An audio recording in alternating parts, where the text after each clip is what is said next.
త్వరలో జరగనున్న ఢిల్లీ అసెంబ్లీ ఎన్నికల షెడ్యూల్ను భారత ఎన్నికల సంఘం ఈసీ ప్రకటించనుంది. మధ్యాహ్నం 2 గంటలకు విజ్ఞాన భవన్లో ఎలక్షన్ కమిషన్ ఎన్నికల తేదీల వివరాలను వెల్లడించింది.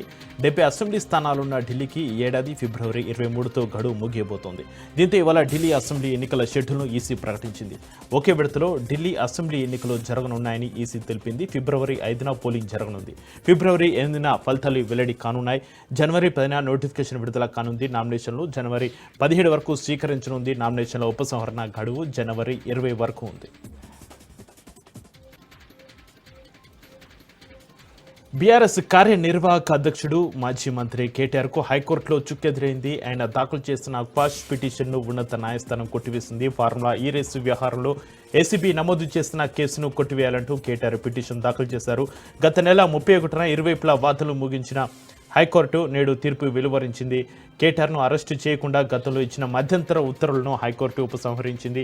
ఏసీపీ అరెస్టు చేయకుండా 10 రోజుల పాటు మధ్యంతర ఉత్తర్వులు పొడిగించాలన్న కేటీఆర్ విజ్ఞప్తిని తిరస్కరించింది. మరోవైపు తెలంగాణ ప్రభుత్వం సర్వోన్నత న్యాయస్థానంలో కేవియట్ పిటిషన్ దాఖలు చేసింది. ఫార్ములా ఈ రేసు కేసులో కేటీఆర్ సుప్రీంకోర్టును ఆశ్రయిస్తే తమ వాదనను కూడా వినాలని ముందస్తుగానే పిటిషన్ వేసింది.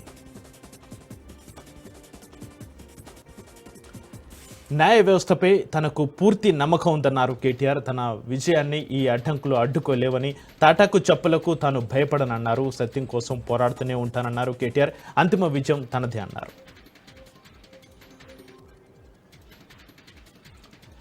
కేటీఆర్ క్వాష్ పిటిషన్ హైకోర్టు తోసిపుచ్చడంతో ఏసీబీ దూకుడు పెంచింది. ఫార్ములా ఈ రేసు కేసుకు సంబంధించి పలు చోట్ల సోదాలు చేపట్టింది. హైదరాబాద్, విజయవాడలోను గ్రీన్కో ఎస్ జంగ్ నెక్స్ట్ ఆఫీసుల్లో రికార్డులు పరిశీలిస్తోంది. సీనియర్ ఐఏఎస్ అధికారి అరవింద్ కుమార్, హెచ్ఎండిఏ మాజీ చీఫ్ ఇంజనీర్ బిఎల్ఎన్ ఇంట్లో ఏసీబీ సోదాలు చేస్తోంది. మాజీ మంత్రి కేటీఆర్పై కాంగ్రెస్ ఎమ్మెల్సీ భల్మూరి వెంకట సంచలన కామెంట్స్ చేశారు. ఫార్ములా ఈ రేసు కేసుల అరెస్టు భయంతో కేటీఆర్ విదేశాలకు పారిపోయే అవకాశం ఉందన్నారు. వెంటనే ఆయన పాస్పోర్ట్ సీజ్ చేయాలని అన్నారు. కేటీఆర్ తప్పు చేయకపోతే ఆయనకు లీగల్ టీం ఎందుకని భల్మూరి వెంకట ప్రశ్నించారు. తప్పు చేయనప్పుడు విచారణకు ఎందుకు రావట్లేదన్నారు భల్మూరి. హెచ్ఎండిఏకు చెందిన 55 కోట్ల ప్రభుత్వ ఆస్తిని కేటీఆర్ దోచుకున్నారు. 55 కోట్లు బీఆర్ఎస్ నేతలకు చిన్నవి కావచ్చు, కానీ ప్రజల సొమ్ము దోచుకుంటే వదిలే ప్రసక్తే లేదని అన్నారు భల్మూరి వెంకట. కోర్టులు మానవ హక్కులు, రాజ్యాంగ హక్కులు, చట్టాల పరిరక్షణకు బాసటిగా ఉంటాయి, కానీ దొంగల హక్కుల కోసం, అవినీతి పరుల రక్షణ కోసం చేసే పోరాటాలకు బాసటిగా ఉండవన్న విషయం కేటీఆర్ గుర్తుంచుకోవాలన్నారు. టీపీసీసీ ప్రధాన కార్యదర్శి అద్దంకి దయాకర్ ఫార్ములా ఈ రేసు కేసులో KTR quash petition high court dismiss చేయడాన్ని దయాకర్ స్వాగతించారు. అవినీతి జరిగిన చోట అసలు విచారణ వద్దని కేటీఆర్ కోర్టుకు వెళ్లడం, కోర్టు దాన్ని తిరస్కరించడం మంచి ప్రజాస్వామిక పరిణామం అన్నారు.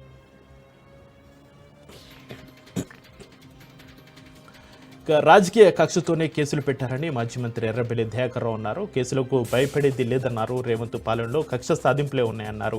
ఎలాంటి అవినీతి జరగలేదని ఉద్దేశపూర్వకంగా కేసులు బనాయించారని ఆరోపించారు.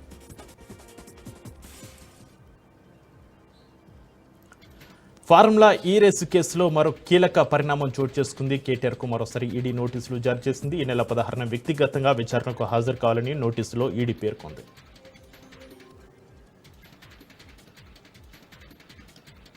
హైదరాబాద్లోని బీజేపీ కార్యాలయంపై యూత్ కాంగ్రెస్ నేతలు, కార్యకర్తలు దాడి చేశారు. రమేష్ బీదూరి ఫోటోను చెప్పులతో కొడుతూ హంగామా చేశారు. రమేష్ బీదూరి తక్షణమే క్షమాపణ చెప్పాలని డిమాండ్ చేశారు. తమ అగ్ర నాయకురాలు ప్రియాంక గాంధీపై బీజేపీ మాజీ ఎంపీ రమేష్ బీదూరి చేసిన వ్యాఖ్యలను నిరసిస్తూ ఈ దాడికి పాల్పడ్డామంటూ కాంగ్రెస్ చెబుతోంది. ఢిల్లీ రోడ్లు ప్రియాంక గాంధీ బుగ్గల్లా మారుస్తామని ఆయన చేసిన వ్యాఖ్యలపై కాంగ్రెస్ మండిపడుతోంది. ఈ దాడిలో బీజేపీ దళిత మోర్చా కార్యకర్త తలకు గాయమైంది. ఈ క్రమంలో అక్కడకు పెద్ద సంఖ్యలో చేరుకున్న పోలీసులు ఇరు వర్గాలను చెదరగొట్టే ప్రయత్నం చేశారు. గాంధీభవన్ వద్ద ఉద్రిక్త వాతావరణం నెలకొంది. గాంధీభవన్ ముట్టడికి బీజేపీ నేతలు యత్నించారు. బీజేపీ ఆఫీస్పై దాడికి నిరసనగా గాంధీభవన్ ముట్టడించారు. గాంధీభవన్ ముందున్న ఫ్లెక్సీలను చించివేసి గాంధీభవన్పై రాళ్లురువారు. ఈ నేపథ్యంలో బీజేపీ కార్యకర్తలను పోలీసులు అడ్డుకోగా పోలీసులకు బీజేపీ కార్యకర్తల మధ్య తోపులాట చోటు చేసుకుంది. అనంతరం బీజేపీ కార్యకర్తలను పోలీసులు అరెస్టు చేశారు. బీజేపీ కార్యాలయంపై యూత్ కాంగ్రెస్ దాడిని బీజేపీ నేత రాజా సింగ్ ఖండించారు. దాడి ఘటనపై సీఎం రేవంత్ రెడ్డి క్షమాపణ చెప్పాలని ఆయన డిమాండ్ చేశారు. రాష్ట్రంలో శాంతి భద్రతలు అదుపులో ఉన్నాయా అని రాజా సింగ్ ప్రశ్నించారు. తాము తలుచుకుంటే కాంగ్రెస్ ఆఫీసును తగలబెడతామని హెచ్చరించారు. దాడి చేసిన యూత్ కాంగ్రెస్ కార్యకర్తలను వెంటనే అరెస్టు చేయాలన్నారాయన. యుద్ధం చేయడానికైనా రాజకీయం చేయడానికైనా తాము సిద్ధంగా ఉన్నామని, అంతవరకు తెచ్చుకోవద్దని రాజా సింగ్ హెచ్చరించారు. జూబ్లీ హిల్స్లోని నందగిరి హిల్స్లో గురు బ్రహ్మనగర్ బస్తీలో హైడ్రా కమిషనర్ రంగనాథ్, ఖైరతాబాద్ ఎమ్మెల్యే దానం నాగేందర్తో కలిసి పర్యటించారు. బస్తీ కాలనీకి మధ్యలో ఉన్న పార్కు స్థలం గత కొన్ని రోజులుగా వివాదాస్పదంగా మారింది. ఈ నేపథ్యంలోనే రంగనాథ్ ఇవాళ పర్యటించారు. ఈ సందర్భంగా బస్తీ వాసులతో వేరువేరుగా సమావేశమై అక్కడి పరిస్థితులను అడిగి తెలుసుకున్నారు. కాగా బస్తీకి సంబంధించిన ఎకరా 25 గుంటల స్థలం ఉందని, అయితే బస్తీ మొత్తం తమదే అంటూ కొందరు క్లెయిమ్ చేసుకునేందుకు ప్రయత్నిస్తున్నారని కాలనీవాసులు తెలిపారు. దీంతో త్వరలోనే బస్తీలో సర్వే చేసి తగిన చర్యలు తీసుకుంటామని రంగనాథ్ హామీ ఇచ్చారు. మరోవైపు కబ్జాదారులు కొందరు బస్తీని ఆనుకుని ఉన్న స్థలాన్ని కబ్జా చేసేందుకు ప్రయత్నిస్తున్నారని, వారి నుంచి ప్రభుత్వ స్థలాన్ని కాపాడాలని ఎమ్మెల్యే దానం రంగనాథ్ను కోరారు. చరిత్ర లేకుంటే భవిష్యత్తు ఉండదని, మన చరిత్రను మర్చిపోకూడదని మంత్రి సీతక్క అన్నారు. గత 2 రోజులుగా నిర్మల్ జిల్లా కేంద్రంలోని మినీ స్టేడియంలో జరుగుతున్న ఎగ్జిబిషన్ను ఎమ్మెల్సీ దండే విఠల్తో కలిసి జిల్లా ఇన్ఛార్జి మంత్రి సీతక్క సందర్శించారు. వీరికి జిల్లా కలెక్టర్ స్వాగతం పలికి ఎగ్జిబిషన్ వివరాలను తెలియజేశారు. అనంతరం మంత్రి సీతక్క మాట్లాడుతూ చరిత్రను ఎప్పటికీ గుర్తుపెట్టుకోవాలన్నారు. ముఖ్యంగా నిర్మల్ ప్రాంతానికి సుమారు 400 ఏళ్ల చరిత్ర ఉందని, ఈ చరిత్రను ప్రపంచానికి తెలియజేసేలా ఏర్పాటు చేసిన ఎగ్జిబిషన్ చాలా బాగుందని కలెక్టర్ను అభినందించారు. జయశంకర్ భూపాలపల్లి జిల్లా మల్హర్ మండలంలో రాష్ట్ర ఐటీ పరిశ్రమల శాఖ మంత్రి శ్రీధర్ బాబు పర్యటించారు. కొయ్యూరు గ్రామ పంచాయతీ వద్ద నూతన అంబులెన్స్ను జెండా ఊపి ప్రారంభించారు. ఎస్సీ కార్పొరేషన్ బ్లాక్ ప్రాంగణంలో భాగంగా మహిళా శిశు సంక్షేమ శాఖ ఆధ్వర్యంలో అంగన్వాడీ సూపర్వైజర్లకు ఎలక్ట్రానిక్ స్కూటీలు పంపిణీ చేశారు. అంగన్వాడీ పిల్లలకు ఏకరూప దుస్తులు పంపిణీ చేసిన మంత్రి పిల్లలతో కొద్దిసేపు ముచ్చటించారు. నంద్యాల జిల్లా బనగానపల్లిలో ఔటర్ రింగ్ రోడ్డుకు రాష్ట్ర రోడ్ల భవనాల శాఖ మంత్రి బీసీ జనార్దన్ రెడ్డి భూమి పూజ చేశారు. 18 నెలల్లో రింగ్ రోడ్డు బైపాస్ను పూర్తి చేస్తామని మంత్రి వెల్లడించారు. ఈ జనవరి నెలాఖరు నాటికి గుంతలు లేని రాష్ట్రంగా ఏపీని తీర్చిదిద్దుతామని మంత్రి తెలిపారు. ఈ కార్యక్రమంలో ఆర్ఎండ్బి ఇంజనీర్ ఇన్ చీఫ్ నయూముల్లా తదితరులు పాల్గొన్నారు. రేషన్ బియ్యం కేసులో పోలీసులు దూకుడు పెంచారు. రిమాండ్లో ఉన్న నిందితులను కస్టడీకి తీసుకున్నారు. మచిలీపట్నం సబ్ జైలు నుంచి A2, A4, A5 నిందితులను కస్టడీకి తీసుకున్నారు. సాయంత్రం వరకు 3 నిందితులను విచారించనున్నారు.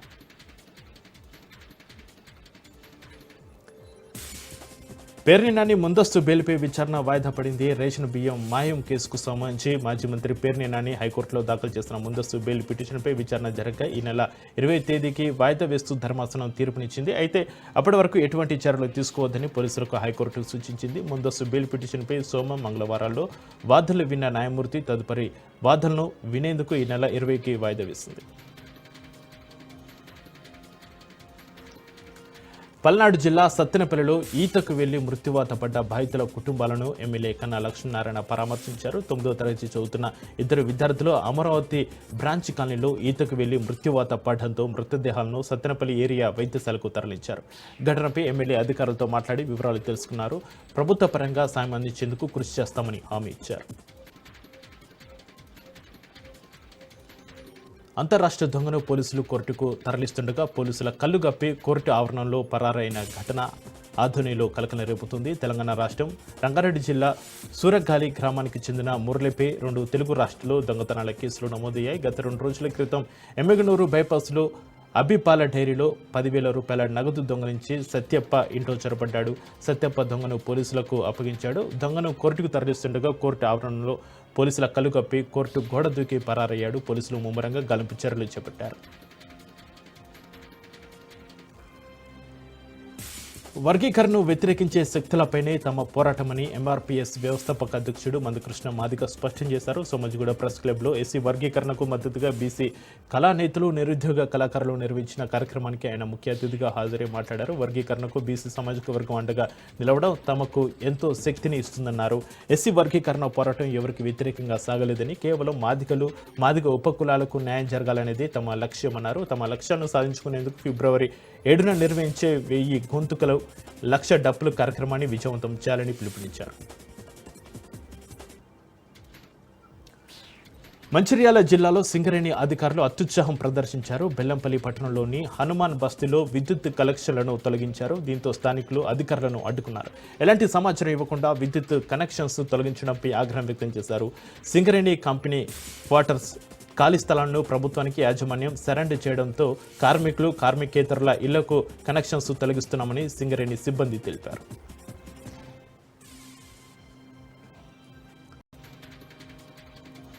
నాగర్ కర్నూలు జిల్లా బల్మూర్ మండలం చెన్నారం గ్రామ సమీపంలోని నల్ల చెరువు నీటిని తూమ్ ద్వారా దిగువకు విడుదల చేశారు. అయితే చెరువు నీటిని వదలడం ద్వారా తమకు చేపలు దక్కకుండా పోతాయని మత్స్యకారులు ఆవేదన వ్యక్తం చేస్తున్నారు. ఈ విషయంపై ఎంఆర్ఓ కలెక్టర్లకు ఫిర్యాదు చేసినా ఫలితం లేదని ఆయకట్టు రైతులు వాపోతున్నారు. ఇప్పటికైనా అధికారులు స్పందించకపోతే ఆందోళన చేపడతామని రైతులు హెచ్చరించారు. మహాదేవపూర్ మండలం కాళేశ్వరంలో తెల్లవారుజామున పొగమంచు కమ్మేసింది. దీంతో ఉదయం సుమారు 8 గంటల వరకు జాతీయ రహదారిపై వాహనాల రాకపోకలకు ఇబ్బంది ఏర్పడింది. వాహనదారులు హెడ్లైట్లు వేసుకుని ప్రయాణం చేశారు. అలాగే శ్రీ కాళేశ్వర ముక్తీశ్వర స్వామి దర్శనానికి వచ్చిన భక్తులు గోదావరి తీరం పూర్తిగా పొగమంచు కమ్మేయడంతో అవస్థలు పడ్డారు. శ్రీ కాళేశ్వర ముక్తీశ్వర స్వామి ఆలయంతో పాటు పరిసరాలు కూడా పొగమంచు కప్పడంతో భక్తులు తీవ్ర ఇబ్బంది పడ్డారు.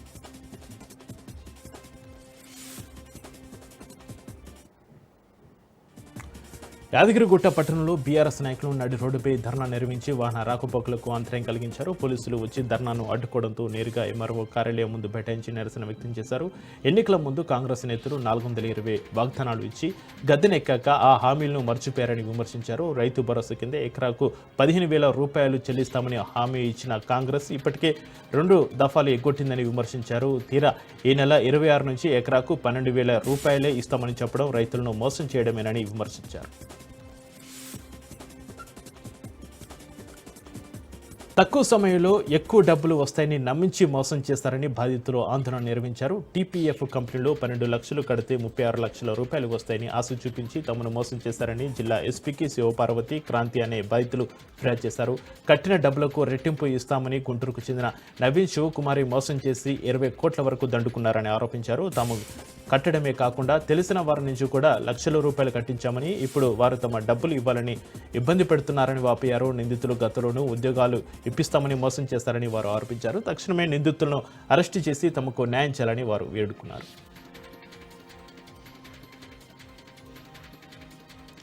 పెంచిన హమాలీల కూలీ రేట్ల జీవోను వెంటనే అమలు చేయాలని సిఐటియు జిల్లా నాయకులు ఇమ్రాన్ డిమాండ్ చేశారు.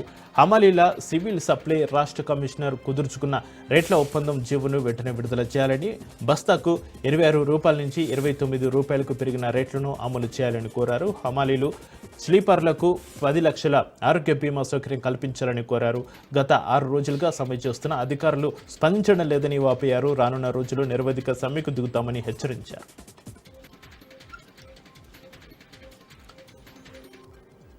విద్యా సంస్థలు, ఆర్టీసీ, ప్రైవేటు వాహనాల డ్రైవర్లకు రోడ్డు భద్రత పట్ల అవగాహన కల్పిస్తామని యాదాద్రి భువనగిరి జిల్లా రవాణా శాఖ అధికారి సాయి కృష్ణ తెలిపారు. రహదారి నియమాలను అందరూ తూచ తప్పకుండా పాటించాలని విజ్ఞప్తి చేశారు. డ్రైవర్ నిర్లక్ష్యం వల్లనే ఎక్కువగా ప్రమాదాలు జరుగుతున్నాయని తెలిపారు. ద్విచక్ర వాహనదారులు తప్పనిసరిగా హెల్మెట్ ధరించాలని, కారు డ్రైవర్లు సీట్ బెల్ట్ పెట్టుకుని తప్పనిసరిగా ధరించాలని వారు విజ్ఞప్తి చేశారు. ఈ నెల 30వ తారీఖు వరకు 4 రోజుల పాటు రోడ్డు భద్రతా వారోత్సవాలు నిర్వహిస్తున్నట్లుగా తెలిపారు. ఆదిలాబాద్ జిల్లా బోధు మండల తహసీల్దార్ కార్యాలయం ముందు బీడీ కార్మికులు ఆందోళన చేశారు. బీడీ కార్మికులకు పెన్షన్ ఇవ్వాలని డిమాండ్ చేశారు. బీడీ కార్మికులకు 4,000 రూపాయల పెన్షన్ ఇస్తామని ఎన్నికల సమయంలో సీఎం రేవంత్ రెడ్డి హామీ ఇచ్చారని, ఆ హామీని అమలు చేయాలని కోరారు. కనీసం కొత్త పెన్షన్ల కోసం 2,000 రూపాయలు కూడా చెల్లించలేదని ఆవేదన వ్యక్తం చేశారు. అనంతరం తహసీల్దార్కు మెమరాండం అందించారు.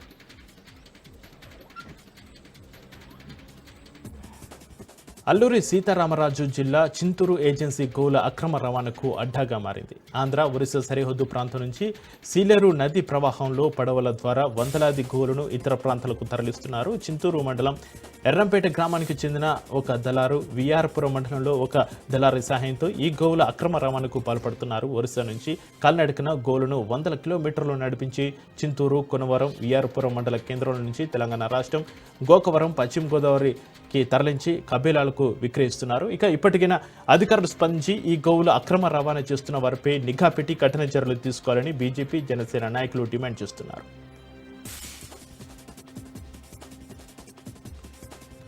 పశ్చిమ గోదావరి జిల్లా పాలకొల్లు ప్రభుత్వ ఏరియా ఆసుపత్రిని ఆకస్మికంగా తనిఖీ చేశారు మంత్రి నిమ్మల రామానాయుడు. నూతనంగా నిర్మించిన ఆసుపత్రి భవనాన్ని పరిశీలించి త్వరితగతిన పనులు వేగవంతం చేయాలని అధికారులకు సూచించారు. ప్రస్తుతం డయాలసిస్ చేయించుకునే పేషెంట్లు అమలాపురం, రాజమండ్రి, విజయవాడ వంటి సుదూర ప్రాంతాలకు వెళ్తున్నారని గుర్తించి పాలకొల్లు ప్రభుత్వ ఆసుపత్రిలో డయాలసిస్ సెంటర్ ఏర్పాటు చేశామని చెప్పారు. దీనిని ఏ నెలలోనే ప్రారంభిస్తామని తెలిపారు.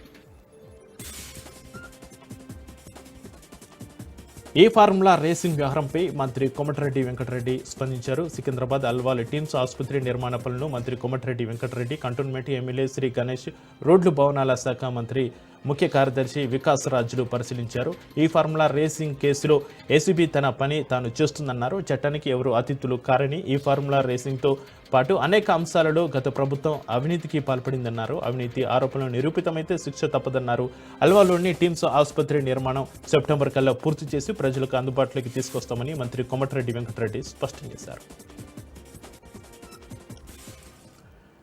మేడ్చల్ జిల్లా కుషేగూడ పోలీస్ స్టేషన్ పరిధిలోని ఏఎస్ఆర్ రావు నగర్లోని సదాశివ స్కూల్లో 10వ తరగతి విద్యార్థులతో ప్రిన్సిపల్ అసభ్యంగా ప్రవర్తిస్తున్నాడని విద్యార్థులు, తల్లిదండ్రులు, ఏఐఎఫ్ నాయకులు, టీఎన్ఎస్ఎఫ్ విద్యార్థి సంఘాలు ధర్నాకు దిగాయి. ప్రధాన ఉపాధ్యాయుడు బొర్ర నాగేందర్ రావు 10వ తరగతి విద్యార్థులపై చేతులు వేస్తూ అసభ్యంగా ప్రవర్తించాడని ఆరోపించారు. ప్రధాన ఉపాధ్యాయుడిపై కఠిన చర్యలు తీసుకోవాలని కుషేగూడ పోలీస్ స్టేషన్లో ఫిర్యాదు చేశారు. నంద్యాల జిల్లా ఆత్మకూరు పట్టణంలో ముస్లిం సోదరులు ఉమామి తబ్లిగే ఇస్తేమా ప్రార్థనలు భక్తి శ్రద్ధలతో చేసుకున్నారు.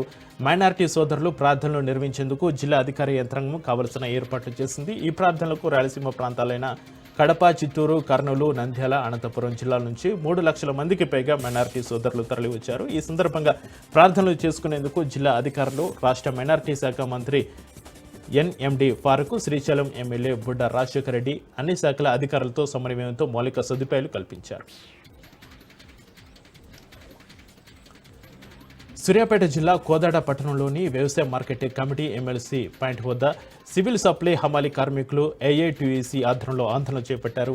వారం రోజులుగా సమ్మె చేస్తుండటంతో ఇతర రాష్ట్రాల నుంచి కూలీలను తీసుకొచ్చి లారీల్లోకి లోడింగ్కు ప్రయత్నించగా హమాలీలు వారిని అడ్డుకున్నారు. దీంతో కొద్దిసేపు ఉద్రిక్త పరిస్థితి వాతావరణం నెలకొంది. సంఘటన స్థలానికి చేరుకున్న పోలీసులు సివిల్ సప్లై హమాలీలను కోదాడ పట్టణ పోలీస్ స్టేషన్కు తరలించారు. ఈ సందర్భంగా హమాలీలు మాట్లాడుతూ కాంగ్రెస్ ప్రభుత్వం హమాలీ కూలీలను చిన్న చూపు చూస్తుందని ఆవేదన వ్యక్తం చేశారు. గత ప్రభుత్వాలు ఏ విధంగా హమాలీ రేట్లను ఇచ్చారో ఆ విధానాన్ని కాంగ్రెస్ ప్రభుత్వం కూడా కొనసాగించాలని వారు డిమాండ్ చేశారు.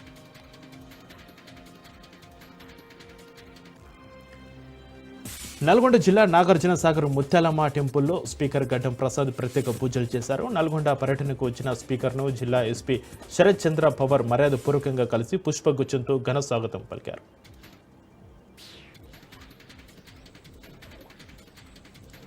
గేమ్ చేంజర్ ప్రీ రిలీజ్ ఈవెంట్కు వెళ్లి వస్తూ ఇద్దరు మృతి చెందిన ఘటనపై జనసేన నేతలు స్పందించారు. పవన్ కళ్యాణ్పై కేసు పెట్టాలని వైసీపీ నాయకులు పేర్కొనడాన్ని జనసేన నాయకుడు కిరణ్ రాయల్ తప్పుపట్టారు. జాగ్రత్తగా వెళ్లాలని పవన్ కళ్యాణ్ పదే పదే చెప్పారని, రోడ్లు బాగలేని కారణంగానే ప్రమాదం జరిగిందని చెప్పారు. పవన్ కళ్యాణ్ పనితీరును చూసి ఓర్వలేకే వైసీపీ నాయకులు శవ రాజకీయాలు చేస్తున్నారని విమర్శించారు. వైసీపీ నాయకులు వాస్తవాలు గ్రహించక తప్పుడు ఆరోపణలు చేస్తే సహించేది లేదని వారు హెచ్చరించారు.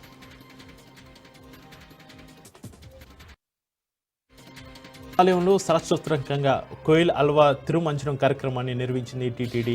వైకుంఠ ఏకాదశి సందర్భంగా సుగంధ పరిమళ ద్రవ్యాలతో ఆలయాన్ని శుద్ధి చేశారు. తిరుమంజనం కార్యక్రమంలో టీటీడీ చైర్మన్ ఈవో, అదనపు ఈవో పాల్గొన్నారు. వైకుంఠ ఏకాదశి, ద్వాదశి పర్వదినాలను పురస్కరించుకుని భక్తులు భారీగా వస్తారనే అంచనాలతో అధికారులు ఏర్పాట్లు ముమ్మరం చేశారు.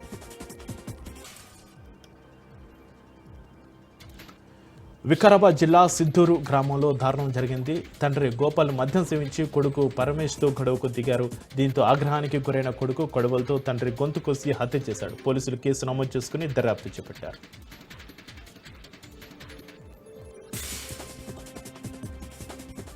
గుంటూరులోని బుడమేరు వాగు ముంపు నిధుల వినియోగంపై విచారణ జరిపించాలని కలెక్టర్కు డిప్యూటీ మేయర్ డైమండ్ బాబు ఫిర్యాదు చేశారు. నగరపాలక సంస్థలో జరుగుతున్న పరిణామాలపై పూర్తిస్థాయి విచారణ జరపాలని కలెక్టర్కు డిప్యూటీ మేయర్ డైమండ్ బాబు వినతి పత్రం అందజేశారు. ఐఏఎస్ హోదాలో ఉన్న నగర కమిషనర్ వ్యవహరిస్తున్న తీరు ప్రజా ప్రయోజనాలకు తూట్లు పడిచే విధంగా ఉందని డిప్యూటీ మేయర్ డైమండ్ బాబు విమర్శించారు. ఎమ్మెల్యేలకు, స్థానిక ప్రజాప్రతినిధులకు సమాచారం ఇవ్వకుండా 9 కోట్లకు పైగా నిధులు విడుదల చేశారని కలెక్టర్కు ఫిర్యాదు చేశారు.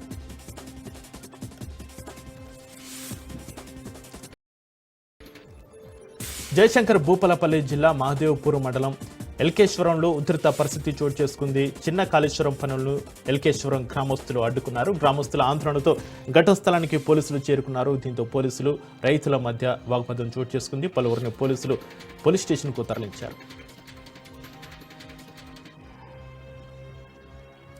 ప్రజల కోసం పనిచేస్తున్న మున్సిపల్ కమిషనర్ను కాంగ్రెస్ పార్టీ నేత అసభ్యంగా దూషించారని కార్మికులు కన్నెర చేశారు.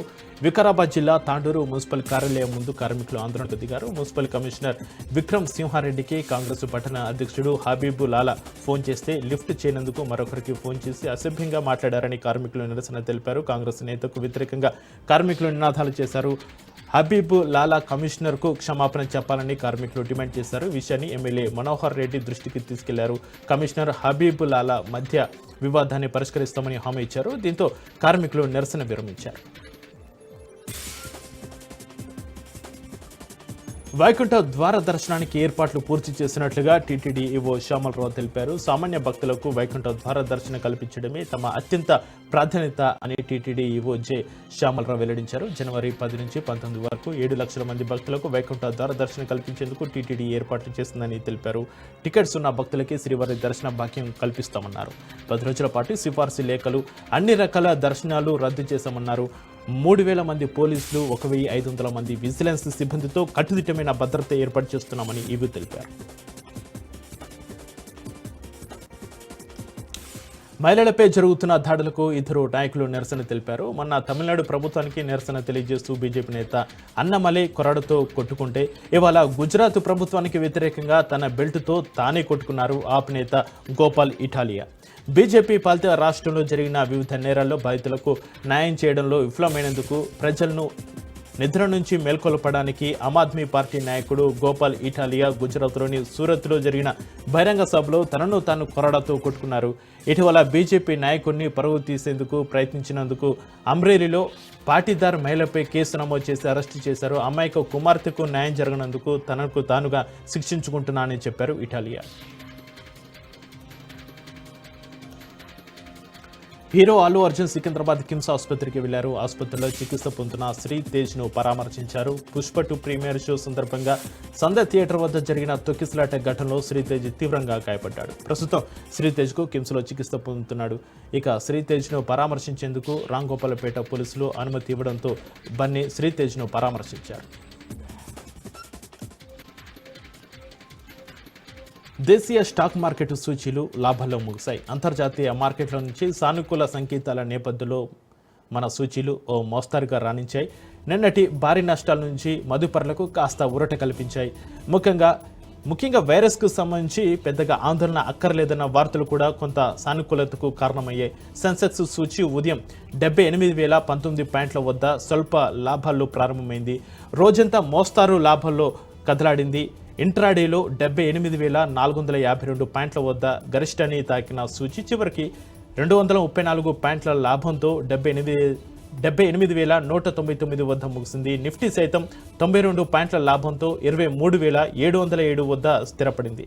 డాలర్తో రూపాయి మార్కం విలువ మరో 5 పైసలు క్షీణించి 85.73గా ఉంది. అంతర్జాతీయ విపణిలో ట్రెండ్ క్రూడ్ బ్యారెల్ ధర $76 వద్ద ట్రేడ్ అవుతుండగా బంగారం ఔన్సు ధర $2,653 వద్ద కొనసాగుతుంది.